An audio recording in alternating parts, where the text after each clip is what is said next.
Hello friends, so welcome back to my YouTube channel, that is Mechanical Engineering Make Easy. In that we are moving with thermodynamics, and in previous lecture we have studied second law of thermodynamics, and now we are moving with entropy. So what exactly entropy is? Entropy is also again the property of system. Then it is a point function. Means if there is any cycle which is or process from 1 to 2, and there are different ways, like this is way A, this is way B, this is way C to go from point 1 to point 2. There are three possibilities for two paths of the process, but entropy will not change. Okay, if we are going with path A, or we are going with path B, or we are going with path C, if we are reaching point 2, then entropy will be same in all three cases. This is nothing but point function. Like work is path function. Means if we are moving with path A, then ultimately work will be different as compared to we are moving with path B. This is nothing but case of path function. Likewise, entropy is property of system and it is point function. Then next is exact differential. It is entropy is exact differential. Then next is entropy will always be greater than or equal to 0. In case of reversible process, that will be equal to 0, and in case of irreversible process, that will be greater than 0. Okay. Then next is higher the disorder, means higher the entropy. Simply entropy is nothing but measurement of disorder or measurement of randomness. This is nothing but concept of entropy. So ultimately, if randomness increases or disorder increases, so entropy will also increase. Then we will study for reversible process. For reversible process, that entropy will be S2 minus S1, which is equal to del Q by T, which is equal to 0 in case of reversible process. And if there is irreversible process, then for irreversible process, that will be greater than del Q by T. Okay. And in case okay, so this is nothing but in case of reversible process, that will be equal to 0, that is del Q by T, and in case of irreversible process, that will be greater than del Q by T. Now we will move towards in deep manner. So we will study Clausius theorem. Clausius have developed one theorem, and which is too much important for study of entropy. So what exactly Clausius theorem? Clausius theorem is nothing but if we are taking cyclic integral over reversible process of del Q by T, which will equal to 0. This is for reversible process. This R denotes reversible process. So cyclic integral over dq by T over reversible process, that will equal to 0. This is nothing but Clausius theorem. That Clausius have suggested that if there is reversible process, so ultimately if we are taking cyclic integral of that system, of that reversible process of dq by T, that will equal to 0. Then we will study the principle of entropy increase. Ultimately, delta S of universe is going to increase, because as every time there is no any reversible process, all processes are irreversible. So for irreversible process, entropy is positive, means entropy is increasing. So ultimately, delta S of universe will also increase. As a system increases, then ultimately universe will also increase. So here what happens? Delta S of system plus delta S of surrounding. Okay. And so what is delta S of system? That is del Q by T plus delta S of surrounding will be minus del Q by Ts. This is surrounding temperature and this is temperature of system. So what will happen?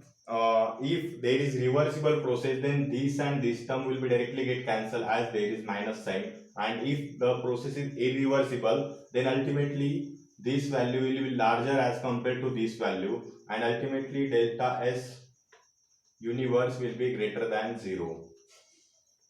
Okay, what happens? This is the system entropy and this is surrounding entropy. Okay, surrounding entropy will decrease by some amount as there is minus sign. So if there is reversible process, then decrease surrounding entropy and increase system entropy will be same, and that will be cancelled.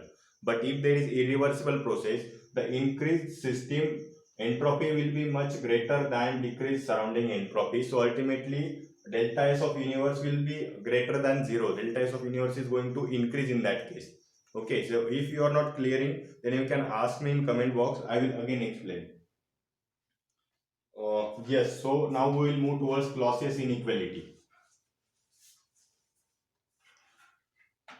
Clausius inequality is basically one again that Clausius, from that Clausius theorem the inequality derived, and that have again cyclic integral over del q by t, which will be less than or equal to 0, and this T is absolute temperature at boundary.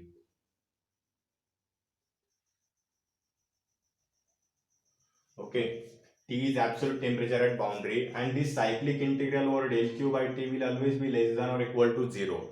Okay, this is nothing but Clausius inequality equation. There is one derivation also, but as we don't need the derivation, we will only study formula and that theorem.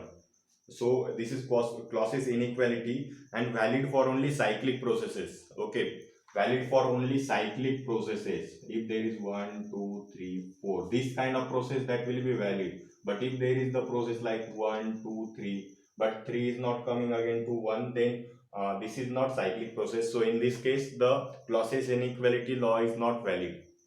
So for cyclic process, if there is reversible process,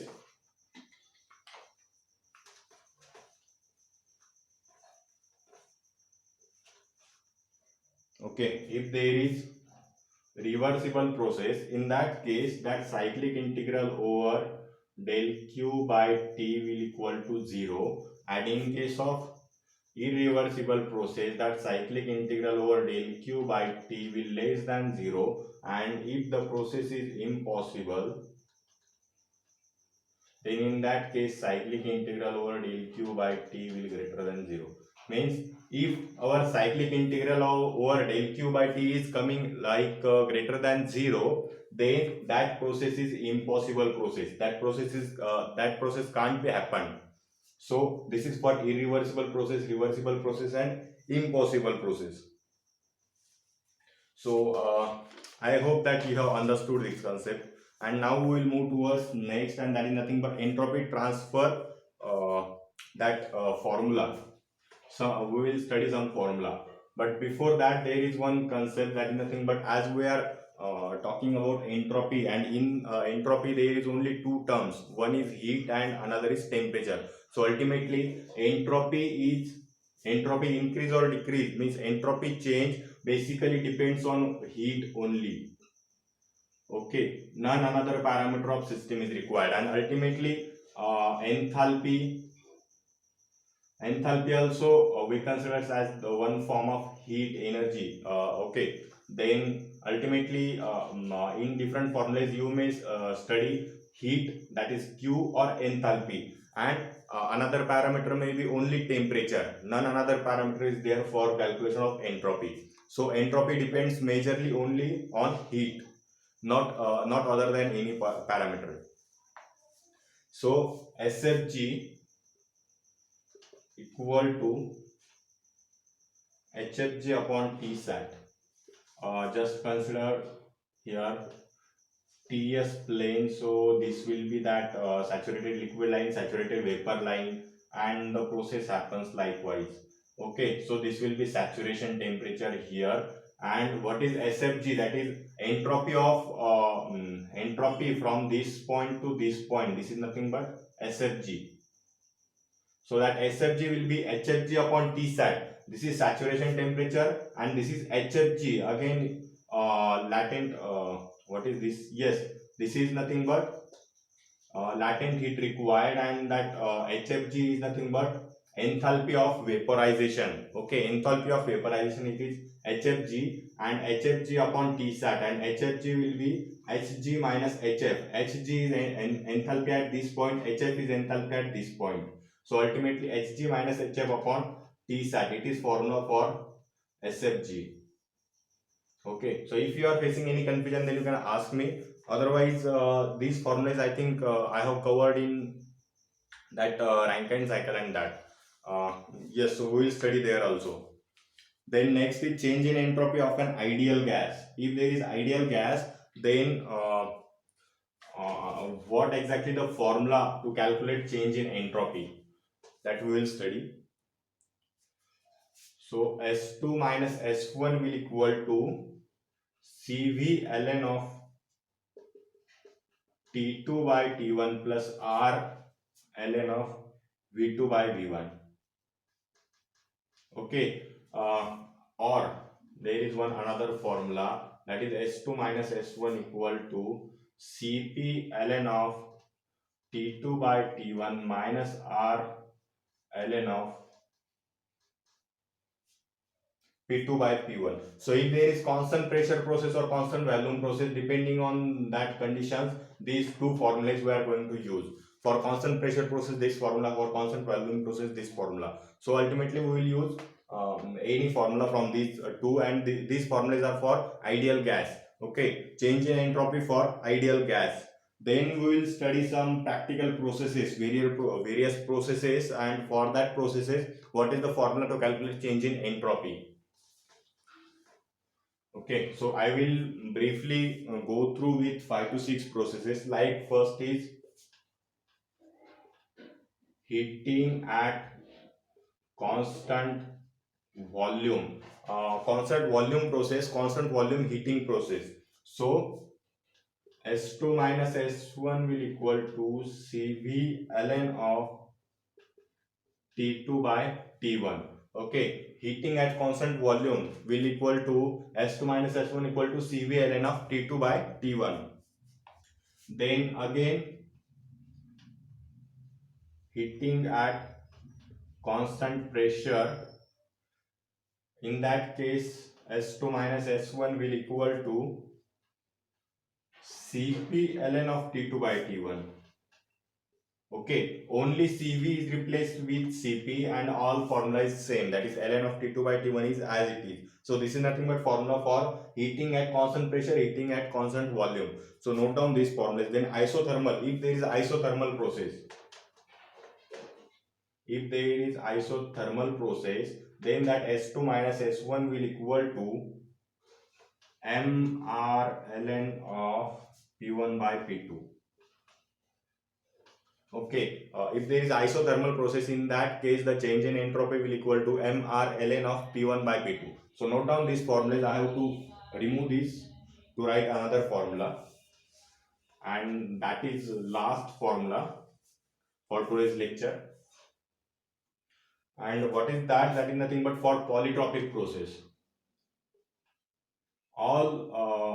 We are moving with some previous processes that are ideal processes, but polytropic process is practical process. PV raised to n is constant. Okay, and number of processes, 99.9%, all the processes will be polytropic process. So change in entropy for polytropic process will be gamma minus n upon gamma minus 1 into R divided by n into ln of P1 by P2. So gamma is okay, n is nothing but this n, that is polytropic index. Gamma is nothing but adiabatic index. Then R will n is again polytropic index, and P1 and P2 pressure values are 1 and 2. This is nothing but change in entropy for polytropic process. Then in case of polytropic process, what is heat transferred? Heat transferred is also where we can calculate, and that is nothing but gamma minus n upon 1 minus n into Cv dt. This is formula for heat transfer. And next is polytropic specific heat index. Okay, we are going to reduce this equation as Q is equal to Cn into dt. Okay, we are reducing this heat transfer equation as Cn into dt. So Cn is nothing but this value gamma minus n upon 1 minus n into Cv, and this Cn is nothing but polytropic specific heat index. Okay, so this is what I wanted to discuss with you, and I have discussed all the formulas may be required for all our exams, and if you are thinking that to solve numericals, that you have to solve, because if I am going to solve numericals here, that will I need to explain all the steps, that will require too much time. So for saving time, you should practice numericals. I will only explain here concepts and formulas. So stay tuned for that. We'll meet again. Thank you, friends.